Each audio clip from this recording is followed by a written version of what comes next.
So we are live.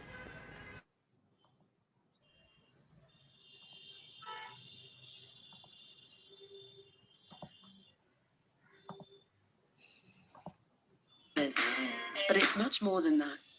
To change things for the better, drive prosperity and create opportunity. Who can make the numbers do all that? We're leaders. ACCA accountants understand teamwork and know how to maximize opportunities. We're essential partners in getting businesses to achieve their goals. We're communicators, able to imagine and inspire. If all the world's a stage, you must be able to speak on it. We're pioneers who test boundaries and push frontiers. We challenge people to think ahead and make ethical choices. We love sustainable solutions to today's problems. The future is ours to protect and nurture. We're digital. We harness the power of technology to innovate and push boundaries and be a positive force for good. We're artists, applying original solutions to real-world problems. When misfortune strikes, it's not just money that's needed to rebuild, but an energetic mind and original voice to overcome the odds. We're ambitious. Our accountants know no boundaries and harness the power of diverse cultures to seek out international opportunities. Accounting is the global language of business, and being fluent can take you anywhere. So when I say accountancy, sure, think of the numbers. The number of lives changed, systems improved, business successes, environments saved. Studying to become an ACCA finance professional means to future-proof your passions, your skills, your life for the opportunities of a brighter tomorrow.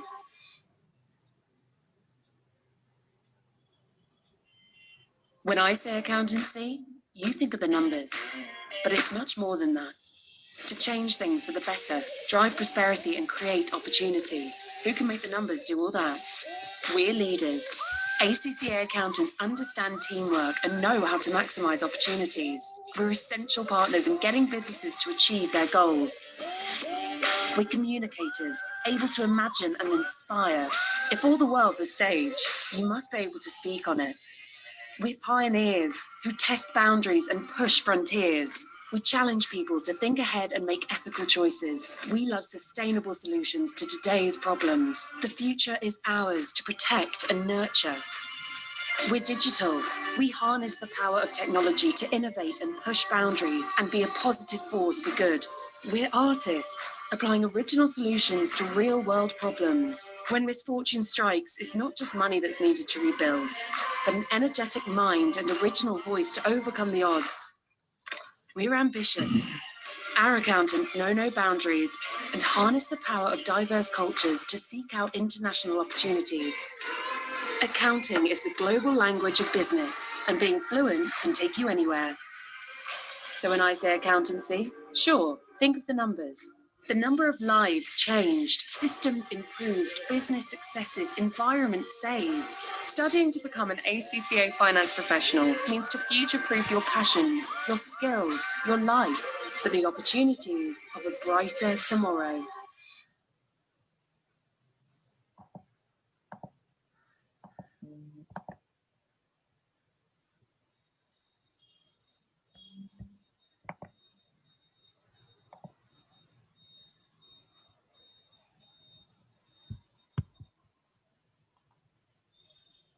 Okay.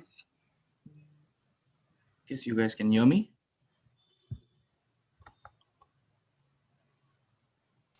Yes, Arun. All right. Thank you, Payal. Just waiting for a few more participants to join in.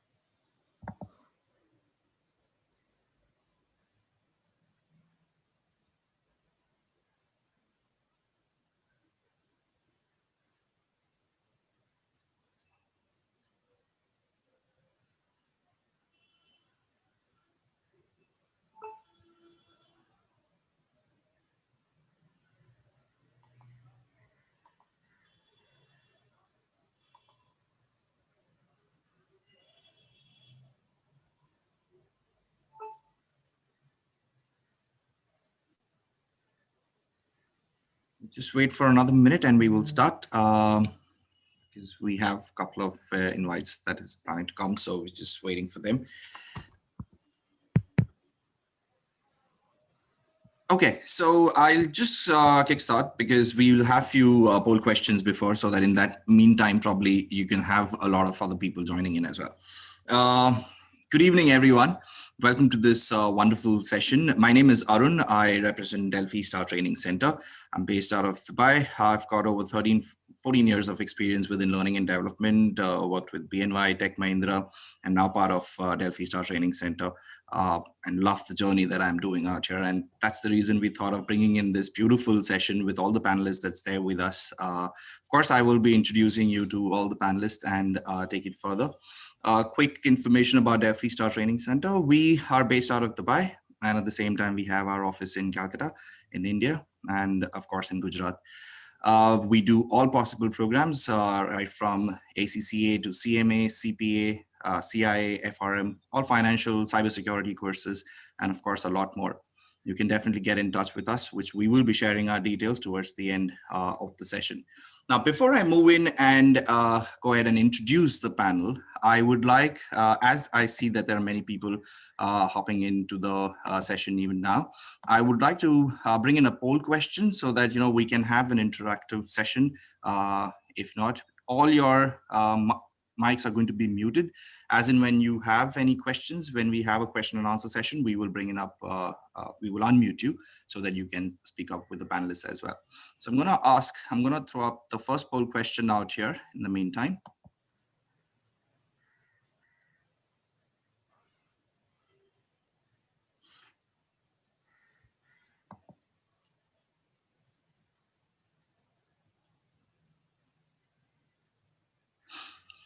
So what motivated you to join the session today?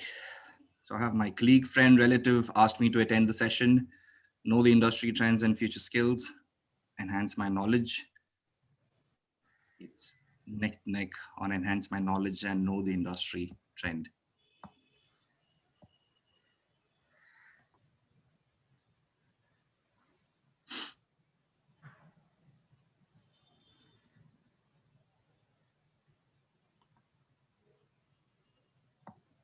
Okay.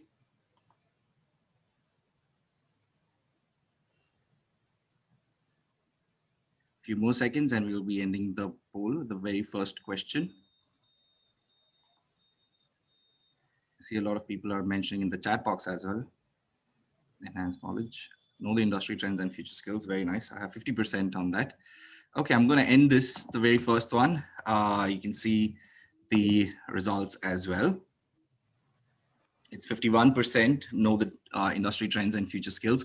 Let's see, once we start off with the panel discussion, how many of us actually got new information, how many of actually probably had the information, but then it was different or knew it. We will come to that later on. So I'll move into another poll question.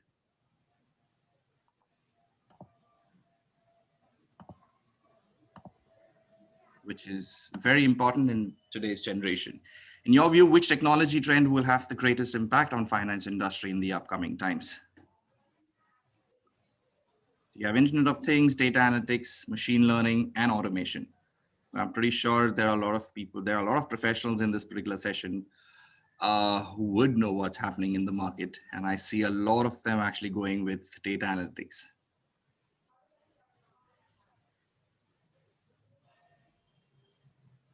Getting a mix of machine learning, automation. Couple of more seconds and then I'll start off.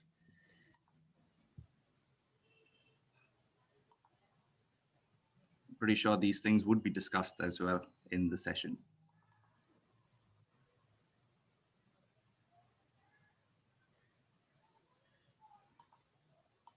Okay, I'll end it there and I will just share the result. As you see, it's data analytics, which is 57%, and automation sitting at 33%. Internet of Things and machine learning, quite surprisingly, are low, which is also there in the market. But then, of course, data analytics is something that we are looking forward to, is what we understand from this particular poll. All right, so thank you so much for participating. We are going to be asking these, there are going to be poll questions that's coming your way during the session. As of now, I would first of all like to call upon Abhijit Bandyopadhyay. Welcome, sir. If I have to talk about Abhijit, he is a council member of Institution of Chartered Accountancy of India and chaired the Auditing and Assurance Standards Board of ICAI from 2010 to 15. He is the partner of Deloitte Haskins and Sells in audit and assurance practices based in Calcutta with over 28 years of experience in public practice. Welcome, Abhijit, sir. Hello. Thank you. I have my left, I don't know how, where are they placed on your screens? To my left, I have Nirmala Khan. Welcome again. Nirmala Khan actually is working with Capgemini, CBS, Finance and Auditing, Procurement, HRO, and of course, contract compliance, legal marketing, and communications. I have to literally read this out is because there is a lot of responsibilities that these people are actually having. So it's humanly not possible for me to by heart all the responsibilities that they actually have.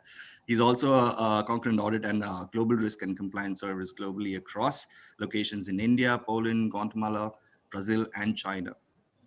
Thank you so much for coming into this session, Nirmala Khan, sir. Thank you. Thank you. And then I have Debadathi Aish. He is currently associated with Yes Bank Limited as Senior Vice President, Human Capital Management for the last 9 years. Prior to Yes Bank, Debadathi was associated with Fullerton, India Credit Company, as Manager, Human Capital for 5 years. And prior to that, she was also associated with AUM Capital, Life Insurance for a year. So welcome. Thank you for coming in, Debadathi Aish. A very good evening to all of you. I have Krishnan Mishra, who is going to be a part of the panelists as well. He is part of the ACCA. He's head of North and East India. He's responsible for ACCA business development in North and East India markets, working closely with large enterprises and education providers in the regions. And he was recently awarded as top 100 global leaders in the field of education by Global Forum of Education and Learning Practice. So welcome, Krishnan Mishra. Thank you. Thank you, Arun. Looking forward to an interesting session today. Absolutely. And I am just going to be shining at the very first 5-10 minutes, but the person who's actually going to be making this interesting is who I would like to call upon right now. His name is Rahul Puri. He is the head of employer relations for India at ACCA, of course. His role involves in contributing to the India employer strategies, raising ACCA's profile with employers and delivering ACCA's global thought leadership to employers. And he's going to be the panelist who's going to be questioning all our guest speakers today. So welcome, Rahul, to you as well. I would like to hand over the session to you, and I hope we all have a beautiful session ahead. Thank you. Thank you so much, Arun, for the warm welcome. And also I'd like to extend this welcome to all the fellow panelists, Nirmala, Debadathi, and Abhijit.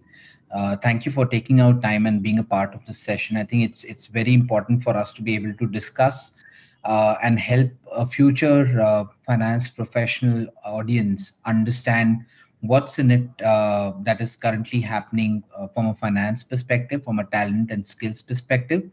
And share your experience, your views with them for them to be able to make a real impact in the area of finance and accountancy.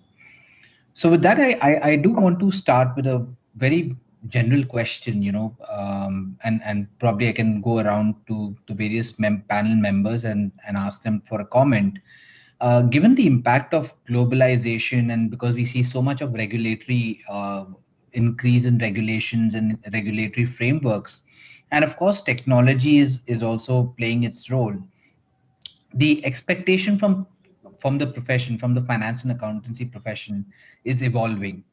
So how have you seen the role of a professional accountant change over the last couple of years? Maybe I can invite Abhijit to start, and then followed by Nirmala and Debadathi to share a few words and views. Yeah, thank you, Rahul, and thanks to the organizers for kind invitation. Uh, when we talk about future-ready finance professionals, I would like to redefine it. How much are the finance professionals future-ready now?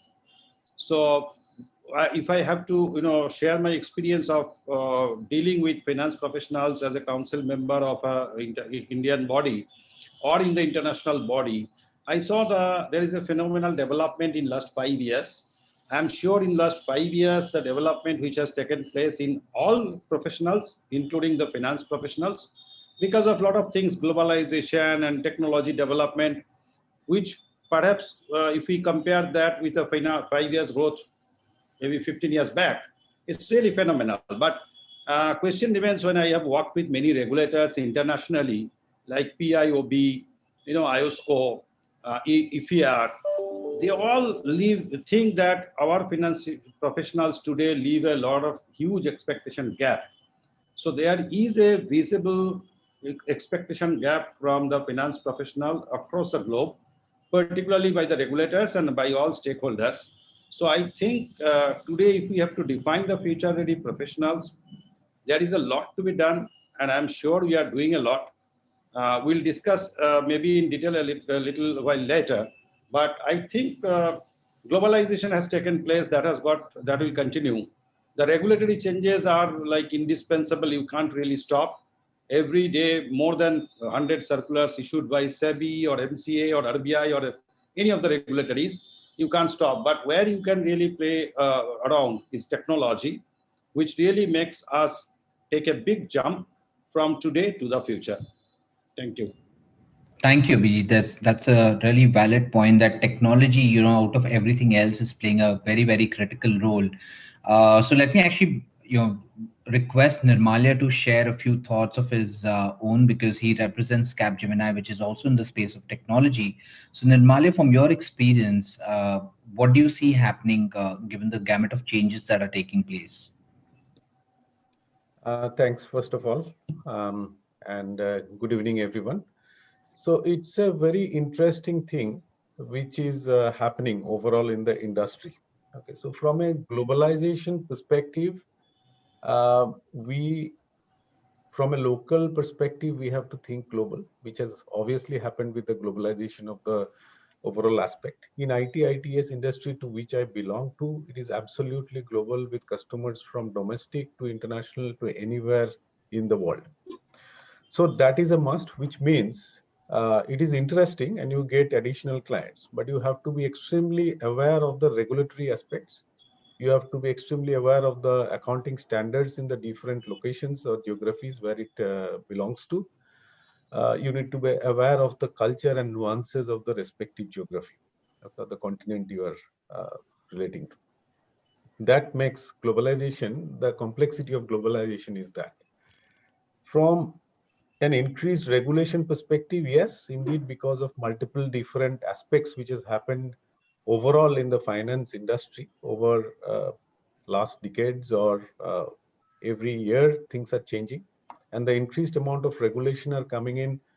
With the current context and scenario of working from home, we could see increased amount of regulations coming in for all the professionals who are working from home, because people need to be careful about the sensitivity of the data, the protection of the data, importance of the aspect of any third party or other people data that you are handling with. So how do we protect it and keep it safe? Technology, without technology, we couldn't have had this meeting itself, correct? Because technology is the key thing through which these things are happening. And thanks to technology, or else in the COVID scenario, if you would have been 30 years back, people would be sitting idle at home, again going back to the firms and thinking of how to do farming, correct? Because or else so many people would have lost their job. Without the technology intervention, things would have been different. But yes, in the current context and scenario also, technology plays a very big role, because technology has changed from what it used to be to what it is now. And it is changing at a ever fast pace than it used to be. Okay, because if you think of the series of phones which came in, okay, for example, the iPhone 4, which came in in the year early 2000s. Okay, the iPhone 5, which came 3-4 years after that. Then from 5S, 5 Plus to all of those to 6, 7, 8, and then 10, 11, 12. Every year there are 2 series of iPhones which are coming in, or at least one. The frequency of change of technology is much more higher than what it used to. It took 30 years or probably 50 years in India from a normal phone, the black ones which we used to use, to a mobile phone, correct? And that's how technology is changing. And once that comes in, the model, the software, the version upgrade, and all of that is changing extremely fast. And we have to live with it. And if we can't, then we become dinosaurs, correct? That's very extremely important, that we be with the wind and keep ourselves updated and upskilled with that as finance professionals. So we shouldn't think that how is technology intervening here and why should we be bothering about technology, machine learning, automation, delivery excellence. It is a must in today's world. Sure. Thank you, Nirmalya. And taking a little bit of a different point of view, I'd like to invite Debaduti to share more from an HR perspective.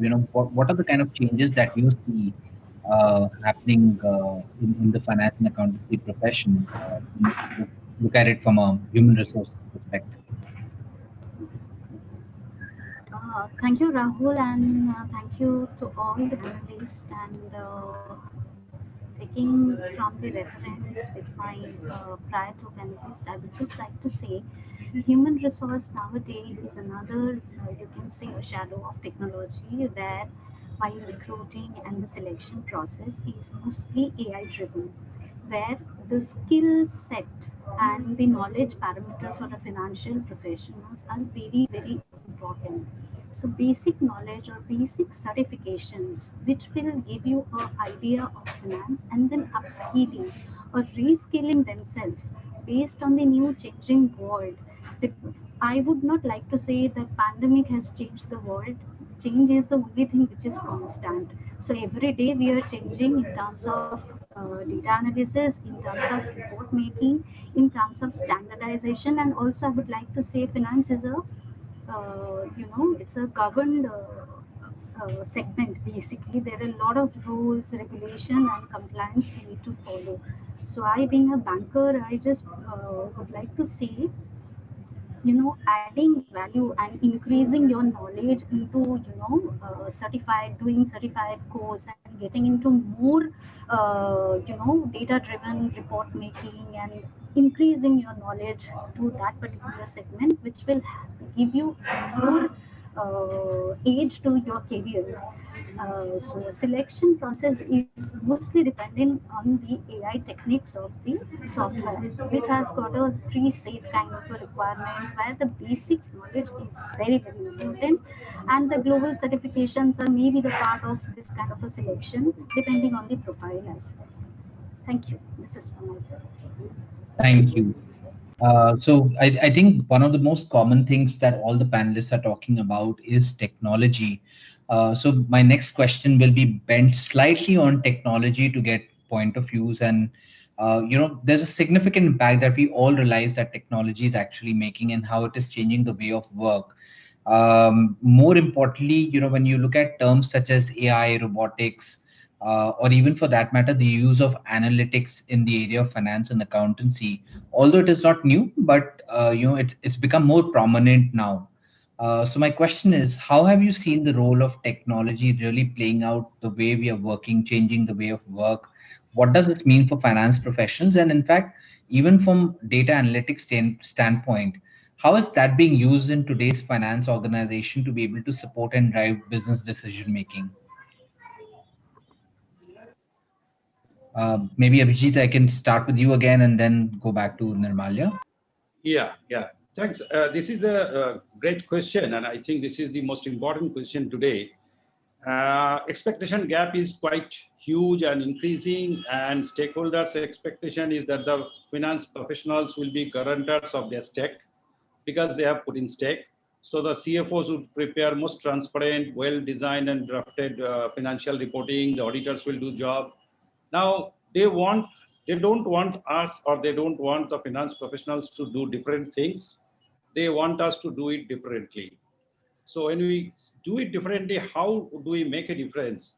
I think good old days, we were doing manually the accounts and checking, costing, posting, etc. Now the situation is calm. They don't have time. The management does not have time. Auditors do not have time. So everybody is doing it in a hurry. So one has to imbibe the habit of using technology. That's the last word. How and to what extent? I'll give you an example. It is a process of transformation which we need to accept. I remember my articleship days when we were not even having calculators, long back, 35 years back. So when calculators were given to check the costing posting, I was told that schools and colleges, they were not allowing students to use it in the exam. I don't know today whether they are allowing, but that was not allowed. Why? Because that will not have a level playing field for students. Not all students could afford to have a calculator. But then calculators were there and we started using. The old generations always said, don't use, that will make further mistakes. But that was the transformation we have accepted. Another, say 10 years later, we saw computers, room full of huge machineries and making noises, but still we have to imbibe that.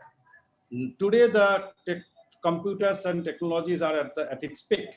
So while doing your finance role has really crossed the barrier of getting confined to only finance, accounts, and audit. You need to have information at your fingertips. And with a huge data being generated, it's not humanly possible to remember each and every figure.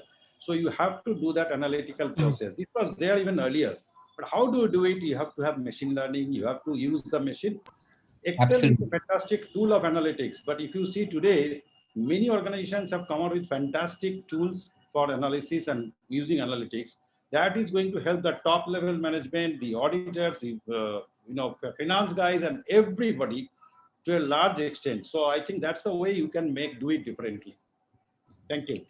Sure. Thank you, Abhijit. Very insightful. I think you make a valid point that data has always been there. The way it is being now consumed or used has actually transformed to a large extent. So Nirmala, coming back to you, your thoughts on this, please. Could you share your views on how you feel technology is really making an impact alongside data and analytics? Yeah, actually, technology sometime back or intervention of analytics was a good to do affair, okay, which was kind of you have some extra time, you look into this, you get into that. It is now a part and parcel of delivery. It is part and parcel of any kind of finance and accounting work which happens in the industry. How is it done? For example, if I look at a basic accounts payable process, okay, which is the start of accounting, invoices come in, the processing has to happen. Somebody looks at the invoice, matches it, it's fine, compliant, non-compliant, goes through three-way match, two-way match, depending on the nature of the invoice, and goes for a posting. That used to be the scenario when 21 years back, when I joined in this industry, ITITS, moving from a traditional manufacturing to there. Today, when I look at it, most of it is e-invoicing, electronic invoicing. The system gets the invoice, scanned image. The system gets the details which are already pre-filled by somebody. It matches if it is okay straightway through. So the effort of manual repetitive work, which was being done by humans, will tend to cease. Okay, and that will not happen in the future, because that's kind of, if I may say, not a value-added work. Yeah, it is just plain and simply matching X to Y. Is it matching? Is there a difference? And then passing it through. With the intervention of those simple automation tools to now the very, very advanced ones that specifically I see in this industry, because AI and ML and now the RPAs, the high-end robotic process automations which have come into picture in the industry, it plays a much larger role. Okay, how does it happen? So earlier accountants, the image which we have in the mind is somebody sitting inside an office, bunches of paper, files and everything. Somebody is reconciling, doing something, looking at it, manual work. That's gone. The desks are now much more cleaner. or literally we are trying to move to a paper-free environment. And in such a situation, technology plays a much important role. From the time the scanning of an image, the technology intervention is there, to the processing, to the output. How does machine learning help? Okay, because it is everything which we are looking at, it is capturing the repetitive behavior of what we are doing when a specific question is asked, specific logic is being questioned, and certain things are being asked. So in such a situation, the machine is capturing those and behaving it in a fashion which humans used to manually interpret and do that. Okay. Another important point which was brought up was analytics. Okay. Data is one of the most important and dangerous thing that we have today. Okay, because if you open Google and try to search something, 20,000 results will come up for the same question that you ask. Which one is the right one? Which is the most appropriate one? And what should be the best option? That is what analytics will tell you. Analytics will never tell you the best options, but guide you to take the best guidance. So if I take an example of data analytics, when we do any kind of say closing and reporting activities in finance and accounting, all those activities generates a lot of data, the trial balance, the balance sheet, P&L, everything at a final accounts level. What is the inference that we do out of that data? Correct? Because if we have 10 such companies trial balance, what does it say? How is Infosys different from Wipro to TCS and other companies? That's where data analytics comes into picture. It gives us the ratios, it compares that, gives us the comparison and say, in cash position, this is better, this is much more liquid, this company is much better doing from other perspective, the creditors are more, so the risk is more. So all those things, the inference, because everybody knows how to calculate, but what will I do out of the calculation and what is the inference out of it? Analytics plays a big larger role. So if, long story short, all these things used to be good to do things, but these are must to do in the current situation. And hence my request to the finance professionals is, the earlier they get into this game, it is easier for them to adapt to the current situation. So hence they need to not only understand finance and accounting, but the intervention of technology to make their lives easier in the future. Great. Thank you, Nirmalya. Debaduti, any inputs from your side on the use of technology as well as data analytics? So, whatever has been spoken by other two panelists, I just wanted to say I completely agree that as early as we adopt to this will help enhancing the career pace. So that's all. And we as a professional, we all have to accept this fact that data was always there, data will be there, but how you represent that data and what are you deriving from that data is very, very important. And once again, I just wanted to say, in this current scenario where the cyber risk, cyber fraud, and all kind of a risk activity is, just one tap away, where we all need to know what is to be done and what not to be done, should not fall into trap, how to avoid those traps. So knowledge and adopting and becoming more agile to adopt this will help us to improve in our careers. From my side, thank you. Thank you, Debaduti. I think, Nirmala, I'll just circle back to you for a very important point that you mentioned, that while data is around and of course with the use of technology, what is it that you're able to bring for the business, or what does it really mean for the businesses becoming more and more important? So a very interesting piece of research that we did early last year was titled Finance Insights Reimagined. And this was a joint research done in collaboration with PwC across the world. And it highlights that the role of finance function is actually pivoting towards business partnership. So because you've been also sharing your thoughts on how data should be put forth in front of business, how is it, or rather how should it be presented in a way to be able to answer the so what for business? So what do you see in terms of the role of a finance function? How do you see that being played out to support the business in the long run? Yeah, finance from days immemorial is said it is lifeblood of an organization. Correct? It is the life and the blood, which means the heart and the blood. So these are two most important things to keep somebody alive. And hence it continues to be one of the most important functions. Finance professionals always thinks and try to underplay themselves by thinking we do something which is only related to finance. But that isn't the thing. The business horizon, the domain has expanded, and CFOs are now elevating to very different roles, which we see in the industry, which is happening.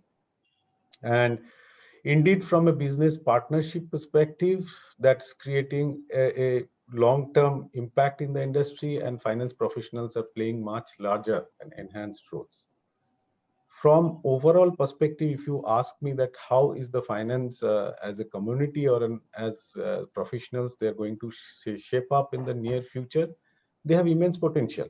Yeah, because if you look at different people, I see finance people not only looking at finance areas, they are thinking out of the box. They're saying that I will look at transformation as one of the career options that I have. Many of the finance professionals going into techno-functional roles, okay, which means they're saying that I will be SAP consultant. Okay, I know my functional knowledge in accounting is very good. I have done my professional accountancy course. I want to implement that in the technical world and do customization, whatever is required, and help the whole world implement or make the changes, whatever is required to make it better. So there are multiple different aspects which are also getting looked at. If we look at it holistically in the long term, correct, the thing that we are going to, what I foresee is the world of finance professionals of the future will be nobody basically looking into any kind of lower end work, as I was saying, okay, or the transactional work, or even a reconciliation, or even a closing and reporting activity. Only the mismatches which come up wherein you need out, means whatever cannot be matched, or a logic or an algorithm cannot be put into in technology.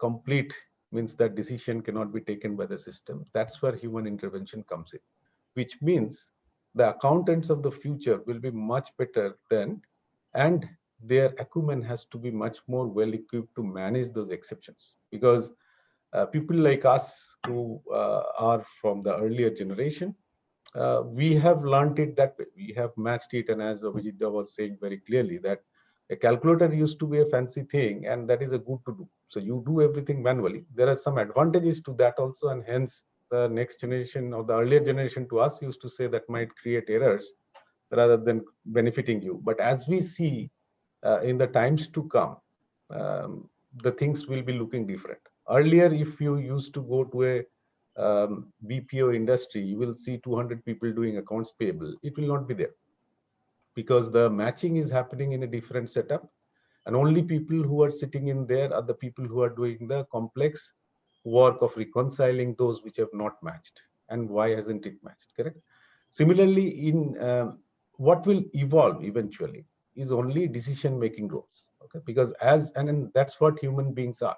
The brain component that we have, the computer or a transformation agent, or even a robo which will be there, it is fed with some logic which actually humans have found out, invented, and put in inside the robot. And that does or matches or uses that logic to help us to enable and make our repetitive, monotonous work simpler. So I think it's going to be a complete transformation over a period of time, and I experience and see it on a day-to-day basis. Every year I see the change, and the terms and technologies which will be used over over the future will be different. But finance professionals will have immense potential to transform themselves to take the industry as a whole to the next level. Wonderful. Thank you, Nirmalia. So I'll now invite Abhijit to share his views. Abhijit, over to you, please. Yeah, thank you. I think it's an era of collaboration and partnership. So finance professionals will have to collaborate with others across functions, across processes. But having said that, I know that this conventional thought process, productions and operations are doing a lot to the entity, would like to enhance the revenue and profit, and finance people are basically the back office, they are the game spoiler. This is still there, and they are always defined as persons occupying the back office. But I think it's a chicken and egg story. Which comes first is still to be defined. But today I see people holding finance portfolio or people holding technical or engineering portfolio who do not really create any impact. It all depends on whether the person who is holding the position, how much managerial skill does he have, how much leadership skill does he have, how does he manage between functions like procurement to inventory to production to sales to HR to logistics. So there are 9 functions in an entity. How much manage he can do, and how much harmonize he can make between the functions and make. So finance professionals at the end of the day will be busy in budgeting and making plans, giving the ratios. They will see how you fund the capital structure and how you lay out the funds, how much is the capex, how much is WACX, how much is your investment, what is the EBITDA, operating profit. These are all integral part of an entity. But I don't think finance professionals are really confined to that today.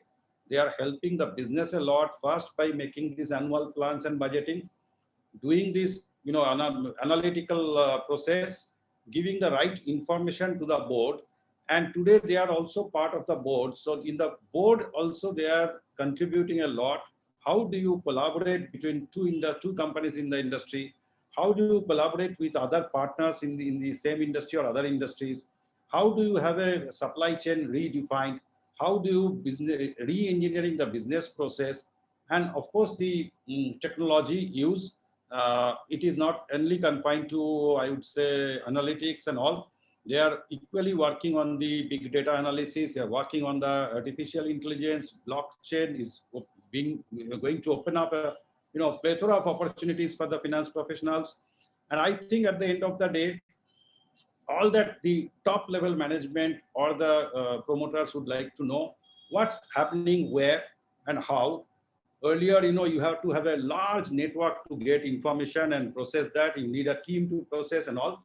Today, because of cyber technology, and I have seen one of the cyber lab where a logistics company having more than 5,000 trucks, the entire management is only in a small room where they have the details of each and every truck going where, stopping where, getting fueled and all, delivering, and they make their business plan based on the permutation combinations of the allotment process, just sitting in a room, and the top level management is getting everything in fingertips. So that is where finance professionals are playing a major role, I think, in this whole world, and they are successful businessmen.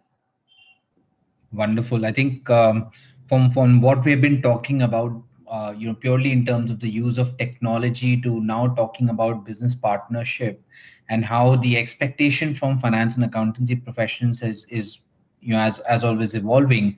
I would like to pivot to the last segment that we would like to discuss, which is the most important one, on skills. So I'd like to invite Debaduti to be able to help us share some views on what kind of skills do you think are important for finance professionals today and also for tomorrow.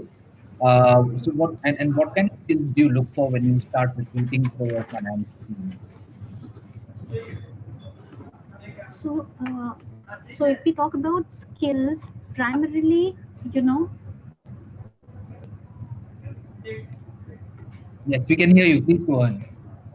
Okay, so skills, as I have already stated, that there has to be a certification or a standard or a basic level of skill set has to be there for the financial professionals. We call it commercial certification, or we call it financial certification, or maybe a chartered accountancy or a cost accountancy or a CS, whatever you name it. So that is very much required. And as we talk, accounting is a global language of data sharing. It has to be a standard process of report preparation.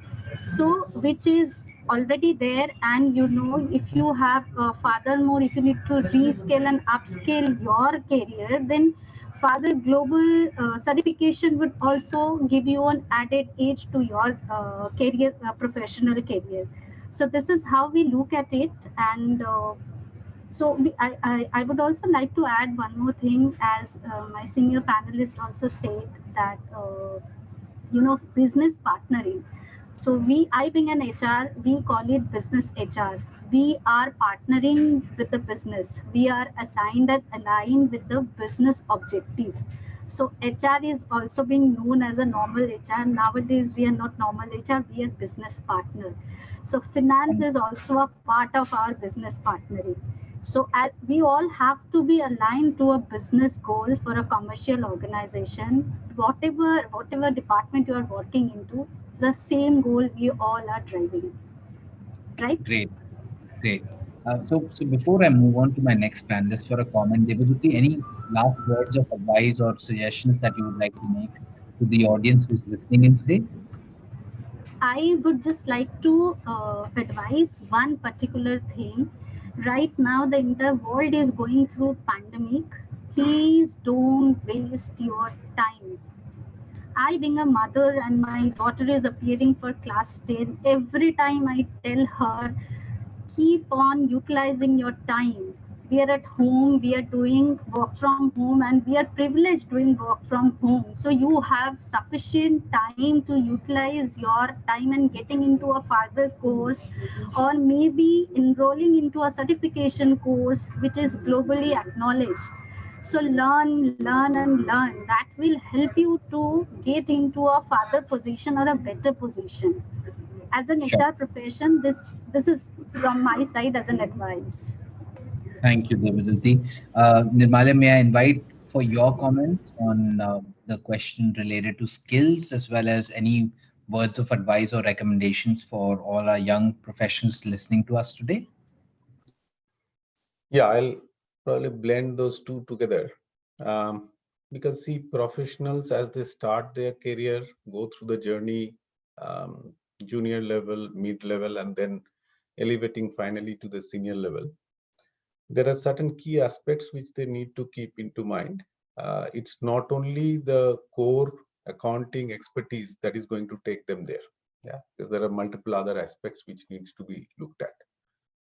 To pass the exam, I say it's a DDH principle, the dedication, determination, and hard work. And all three together, then you can pass the professional accountancy examinations. One of it you miss, you can't.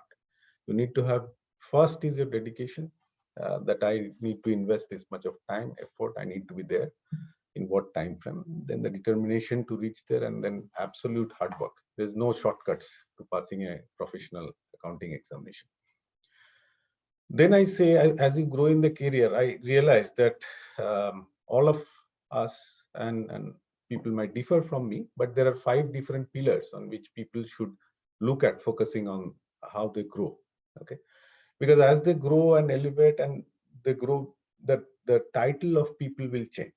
First, it is called a finance executive, or they are called a junior manager. Then as they elevate, they become assistant manager, manager, and stuff like that. The dangerous part is the title. Yeah, people need to be very well aware what their designation is. It is a junior manager. The sooner they realize what that name means, it's easier for them to grow in their career. It's managing somebody, not managing only finance. And you have a team underneath, and that team increases in size as people progress in their career. So number one is, outside of your core domain expertise, you need to also build upon your skills on people management. Yeah, number one, which is important. People is good, but with people over a period of time, you need to understand the processes extremely well. Okay, so understanding threadbare, what you do is important. So you have the domain expertise, all of that, but process to process, company to company, organization to organization, things will vary. Understanding that is also extremely important. Technology plays an important and very important role, and hence people need to be updated in terms of that. So they need to be well aware what's going on, contemporary things in the market, industry, and what other competition is doing. So that's very important. What people tend to forget is, only because of people, process, technology, things might be good or okay, but who feeds us or who gives us the money or my salary comes from where? It's the clients, correct? I do work for somebody and somebody pays me. It can be the Lala for whom I work. It can be the company for whom I work. But whomsoever you work for, somebody pays you. You need to know who is the person who is paying the money, for whom I am working and for whom I am delivering something. So I better be very well aware that I need to not only satisfy customer demands. In today's world, it's wowing the customers. You have to give a wow factor because there's a lot of competition. There are a lot of other players who can do the same work as you do. So what is it that you as a finance professional doing a work give something over and above what others cannot, wherein the data analytics, your artificial intelligence, understanding the pain areas, and then accordingly customize or tailor make your requirements and positioning final product to the clients helps. The last out of all of the pillars is most important in today's world, and it was important earlier also. Nothing has changed. The governance, risk, and compliance. In today's world, as things move to a virtual world, as more technology interventions come in, as the more of physical cross-verifying or checking of things which used to be there earlier is moving to a digital mode, those all things are extremely important. So we need to be very, very clear in terms of how those governance, risk, and compliance factors are baked in, and regular updates in terms of being updated with the recent policies, procedural changes, change in accounting standards, and stuff like that needs to be done. So that's my advice to all of the people on the call, the students or the people who are aspiring and who will become the accountants of tomorrow. My 2 cents on these. These are the things which I feel will help you in the long run. Thank you, Nirmalya. Wonderful insights. Abhijit, over to you. Your thoughts on skills that you look out for while you recruit for your teams, as well as any final words of advice for the audience.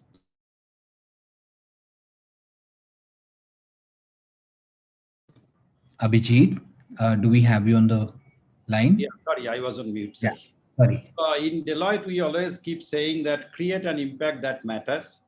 I follow that in Toto, and my advice to all for the skill sets would be I follow a pyramid approach.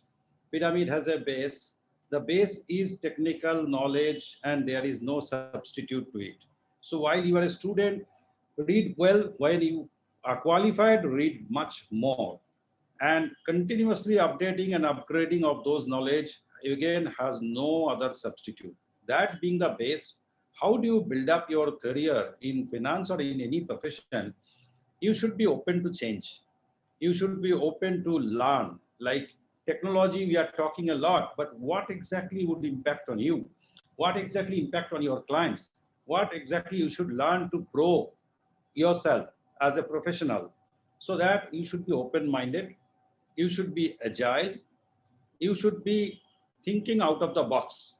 Those conventional thinking and all, makes you stagnant. If you do not want to, if you live in history, you become history tomorrow. That's a saying normally we believe in. So start thinking out of the box, start thinking critically. How do you solve the problem in less time and in a much successful manner? And of course, you must not lose your ethical values. I think that is one of the skill sets today. Other than normal technical skills and operational skills, you should have enough integrity and ethical values as your qualities, attributes. My advice would be think about emotional quotient in your organization, in your staff, in your peers, and in your team. When you build up a team, when you look at the talent management, you should also have a good team, and the team would be feeling proud to be working with. Maintain work-life balance. Don't burn out your entire energy, entire life just for the sake of growth, career, and money. That will always be there, but you will lose something in your personal life which will never get back. So please do maintain the work-life balance. And finally, my advice would be to all finance professionals: when you grow your career and go for interview board, and you either with the clients for getting business or for corporate entities for your job, remember that we always look at the best fit, not the best persons. So, make yourself future ready, demonstrate your skills, present yourself how you are the best fit for that organization, and don't want to harp on how best is the organization, because the organizations people would always know them better. So just present yourself, how am I the best fit in your organization for the post? I may not be the best. That's the final advice to all. Thank you so much for the opportunity. Thanks for your time. Thank you very much, Abhijit, Nirmalya, and Debaduti for sharing your, experience, your insights on, some of the interesting questions, which I'm sure that everyone has, really valued. We'll now probably take another 10 minutes just to invite Krishan, I think, and after those 10 minutes, we'll open up for questions from the audience. So if I can invite Krishan Mishra to join the panel over here. And Krishan, just wanted to start with asking you a little about, at the very start of the session, we saw this video about ACCA. So would you like to share a little about the qualification and what kind of flexibility benefits does ACCA offer through the qualification? Sure, Rahul. Good evening, everyone. And I hope that all of you are doing good right now and taking care of yourself and your families in these difficult times. Rahul, I think I have gone through what the panelists answered, and I really like the answers, especially on skills, etc., which is something which both of us are working upon. So talking about our organization, which is ACCA, we are the global body for professional accountancy, known as Association of Chartered Certified Accountants, based out of London, UK, and currently we operate out of 183 countries globally. When I say 183 countries, it has taken around 116 years for us to come to this level. So we are a 116 years young organization. Why we are young? Because we deal with students who are young. And the students are young, passionate, innovative, creative. And in the similar way, we are also innovative, creative, and passionate about their careers. Right. So practically what we do is that we offer this qualification across all these 183 markets. And the students are looking forward to becoming ACCA, which means that somebody who has done a qualification from, say, Calcutta, or say from Delhi, or from, say, Johannesburg, or say New York, all of them are known as ACCA globally. So that's what we do. We currently have more than 5,44,000 students and around 2,19,000 people who are members of this qualification. Our qualification is very, very practical, application oriented, and we ensure that we give the right skill set to the individuals so that they are able to become work ready when they complete the entire qualification. Qualification is very, very flexible, as you asked me, Rahul. So the benefits are tremendous. We do not have any grouping system in the qualification. People can pick up one paper at a time and prepare for that paper and pass and move to the next paper. We conduct examinations 4 times a year, March, June, September, and December. And we also have I would call it the additional qualification for the students. When they finish the first 3 papers of a qualification, they get a diploma in accounting and business. When they move ahead and complete the next set of 6 papers, they get an advanced diploma in accounting and business, and plus to that, a BSc honors in applied accounting from Oxford Brookes University without traveling to London. And then finally, when they complete the entire qualification, they become ACCA affiliates, and they can actually enroll for an MSc in professional accountancy from University of London. Interestingly, we also have experience criteria, which we call it practical experience requirement. And practical experience requirement, Rahul, is very much flexible. So it can be before the qualification, it can be during the qualification, or it can be after the qualification. So that's what ACCA is all about. Yeah. Sure. Yeah, I think there's a lot of flexibility that the qualification offers, and even in today's day, to ensure that people who want to aspire to have a career in finance at their own pace, in fact, and progress further and become a global member. So just a little on the membership and opportunities. Can you share a little on what type of opportunities are available, and how does the ACCA membership actually give an edge to future members in their career? So Rahul, because the other panelists like Nirmalya as well as Abhijit and Debaduti, they talked about the various skill sets. Our qualification ensures that with each and every subject, they get all those skill sets. Like for example, we have a paper called Business and Technology, which is in the first leg of the qualification, wherein we actually talk about not only about the planning, organizing, directing, controlling, budgeting, etc., and business environment, but we also talk about artificial intelligence, machine learning, and big data, etc., which is really very important for the students to understand.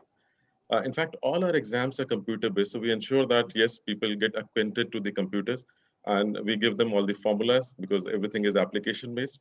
So practically what we do is that we ensure that students become work ready when they complete the entire qualification and move towards the membership. Now, when we look at the ACCA membership as a whole, the biggest advantage with this membership is that you become a part of a global family. Now, Rahul, people will appreciate this fact that a doctor is a doctor anywhere in the world. An engineer is an engineer anywhere in the world. But when we look at the accountants, they are always known as the local accountants of the country from where they have pursued the qualification. Right. So as we have got Institute of Chartered Accountants of India, when we look at our neighbors, Institute of Chartered Accountants of Pakistan is there. Right. When we look at Singapore, we have CA Singapore, or Canada has CPA in Canada. So like this, every country has got their own body. With ACCA, ACCA is a ACCA anywhere in the world. Why? Because we are a very much globally relevant qualification. And when I say globally relevant, it means that the entire curriculum which is being offered to the student remains the same. When they write the exams, the examination date and time also remains the same. The certification is similar, right? And the member network, 5,44,000 students and 2,19,000 members. They become a part of that global family, wherein they can not only look forward to an opportunity here in India, but across the globe. Sometimes, Rahul, people ask me that what do you do, and they expect that I will answer them that I'm in the field of education, but I say that I'm a travel agent. I can actually transport people from one place to another. So that's the advantage of ACCA qualification and membership in the long term. Great. So I think one of my last questions that was there to the panel and also to you was based on skills, but what I want to be able to understand from you is that in terms of continuous learning, because obviously what we've shared today with the audience is that finance is an evolving function because of the technology, governance, regulation, and globalization. So what kind of support does ACCA offer from a continuous learning perspective to its members and future members? And how's the qualification ensuring that it stays relevant at any given point of time? Right. So, Rahul, very, very relevant question, because we would like to pursue a qualification which can provide the right opportunities to us. And there is a very interesting terminology which we call it employability. So, and employability has two words, which is employment and ability. Now, our qualification ensures that you carry that ability not only today, but throughout your life, because that's really very important. And for this, what we do is that we give them a very much relevant curriculum. When I said that we are innovative and creative, which means that every time, based on the feedbacks we receive from our employers, and we have got more than 7,400 plus employers who work with us globally, right? And these employers, what they do is that they come back to us and say that, okay, I have got a set of people who can you help them in getting a good qualification? So we do that. We also support them in terms of giving them the right set of students who can look forward to employability with them. And then finally, they also work with us in the research and development of the qualification, so that the qualification remains relevant for them in the future. So this is something which is there in our curriculum for all the 13 papers. And after that, for the members, we give them continuous professional development related programs. There are a lot of certifications which have been offered to our members, right? We have come up with certificated data analytics and digital innovation for finance and various other certifications which are there. And regular webinars and sessions are being organized. So practically, Rahul, what I would say is that when you join ACCA, you become alumni for life, right? And the kind of support which ACCA provides is something which is there throughout your life. We never leave you in between. Yeah. Sure. Great. Thank you, Christian. I'm sure that was quite a rapid fire way of sharing a little about ACCA, but I'm sure that for all our audience who has more questions, I would now like to open the last 10 minutes for any questions and perhaps request Arun to be able to have help facilitate the question and answer session, please. I can see a couple of questions, rather one question that has just come in, and maybe I can invite Christian yourself to answer this. There's a question from Animesh, who is asking more about the fact that being a CMA and having worked with an employer for the last 5 years, he would like to do ACCA, and has asked how many exemptions you can get, what is the minimum period to qualify for ACCA, little on the cost, and how can he enroll himself if he wants to give examinations in May, June. Will he be eligible to do so in the coming fiscal year? Would you like to just touch upon very briefly, and maybe the team can then support Animesh with the detailed information? Definitely. Thanks, Rahul. And Animesh, very good question. In fact, 5 years with CMA, now you have already spent a good time with the qualification in the industry. So, which actually qualifies you to get 9 exemptions from ACCA. In fact, the chartered accountants as well as CMAs with 5 years of experience have this opportunity. Our qualification has got around 13 papers in total, right? So, which means that you are supposed to do only 4 papers, which is at the strategic professional level to become a ACCA member. And because you already have 5 years of experience, so you will automatically become a member when you complete these 4 papers, right? So you can actually look forward to completing the entire set, these 4 papers, within maximum a year's time if you pick up 1 paper in each of the quarters, right? So March, June, September, and December. And very easily you can look forward to becoming a member. In case you feel that you are prepared early, then you can definitely do it within 6 months' time. So choice is yours. Sure. Thank you, Christian. So Animesh, I would request you to connect with the team later to get more details on the enrollment process and the cost. Just in the interest of time, we'll also want to take any specific questions that we have for Abhijit, Debaduti, and also Nirmalya. Please put them in the chat box and I can help request them to answer some of your questions.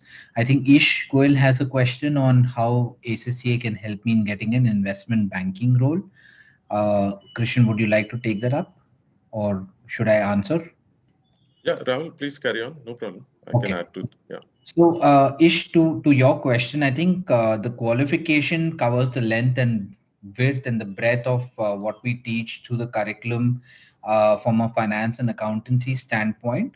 So, what it equips you with is the technical capabilities of what is required to be able to do different roles.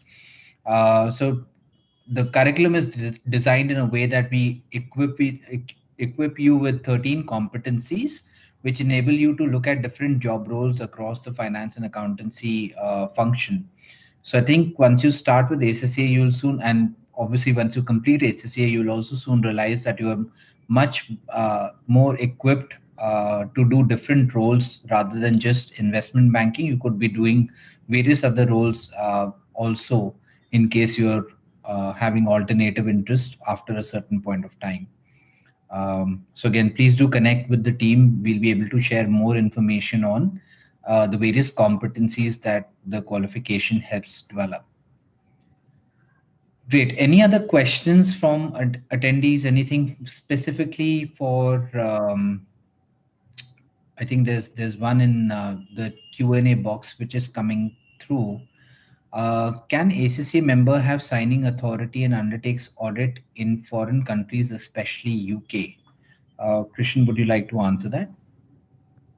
Yes, Rahul, thank you. So ACCA members obviously can have the signing authority at various countries. We have got MOUs with more than 78 countries globally.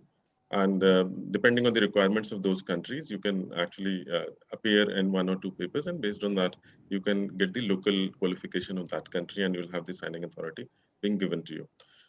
In fact, the good thing is that nowadays people are more interested in working as a professional with organizations, and that's the biggest requirement which is there in the industry.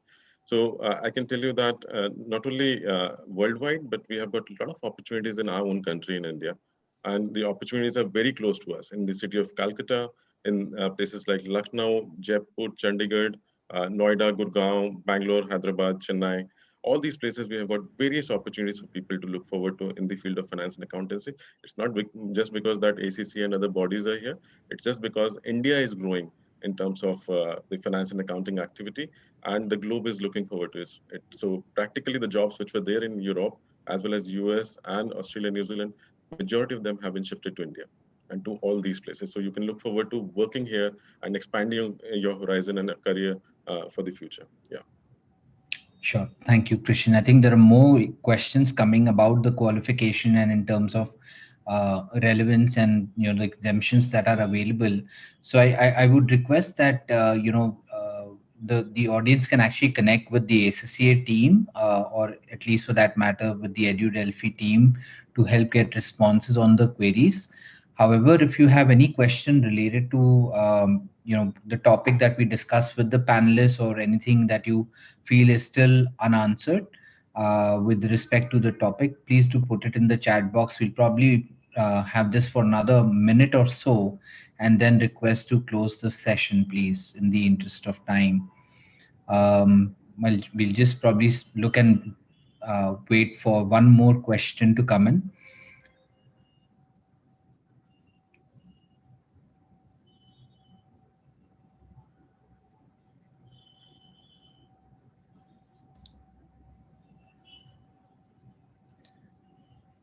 Okay.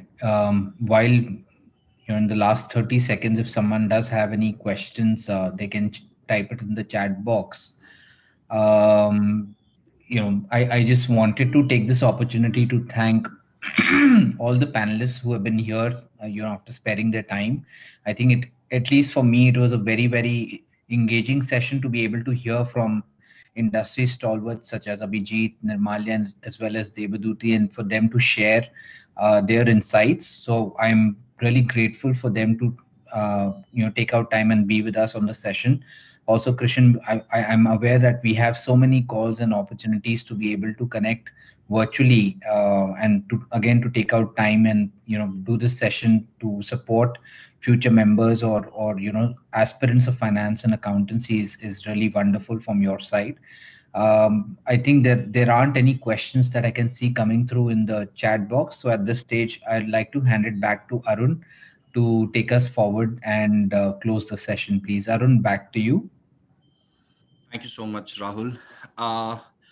Well, I was definitely closely listening to each and every thing that was discussed out here, right from Devaduti's saying, being in HR, I definitely know how much we push each and every employee to go ahead and, upskill themselves and try to, upgrade themselves with regards to the knowledge, being realistic. And of course, as Abhijit sir also said that, it doesn't mean that you don't balance your life. You have to make yourself future ready. And to even the DDH concept, the dedication, determination, and hardworking is something which is very much important in current world. So thank you so much, Debaduti, Nirmalya, and Abhijit sir. And of course, without saying thank you, I cannot end with Krishna and Rahul, is because your knowledge when it comes to ACCA, all our sessions that we've conducted till date has been fantastic. And we've got very good amount of positive feedback and responses from our participants as well. And thank you so much for answering all those questions, Krishna, as well, and facilitating the session, Rahul. Thank you so much for that. I would just like to, give you information, because there was one question that came across asking whether you will get any participation certification. Absolutely. We will be sending out a participation certification and along with a feedback form with regards to the session that was conducted today. Apart from that, I don't think so there is any other question. I will just, okay. Just out of curiosity, I would just like to bring in one last poll before I end this session so that, we are all aware as to how many people know about this. And at the same time, I would like to inform you that we do inform, we will definitely be getting back to you guys with, as we have your email address and numbers, you can definitely contact EduDelphi and ACCA, of course, and we will guide you with all the other questions that you have with regards to the exemptions, with regards to the qualification that is required for you to even go ahead and start off with your ACCA qualification. And at the same time, what are the prices involved and things like that. Our team will definitely be getting in touch with you along with the participation certificate and the feedback form. We will be sending out a few more details about ACCA. So I have this question: how many of you know about ACCA? I have heard about ACCA and I have limited knowledge about what they do. And I'm pretty sure there's a lot that you've actually got from knowledge from a realistic perspective as to what are the employers looking for, and at the same time as to how ACCA is different to other qualifications from Krishna as well. I hope it was very helpful for you. So, okay. Thank you so much. Be ending the poll, and as I said, you will be receiving the forms. It's already there in our chat box. You will see the feedback form in the chat box. It would be great if you can give us feedback so that we can come up with such wonderful sessions again. Once again, last but not the least, I would like to thank each and everyone, Abhijit sir, Devaduti ma'am, Nirmalya, Krishnan sir, and Rahul. Thank you for hosting the session as well. Thank you. Thank you. Thank you very much. Thanks to all of you. Thank you. Thank you. Thank you. All the best. Thank you. Thank you. Thank you. Bye.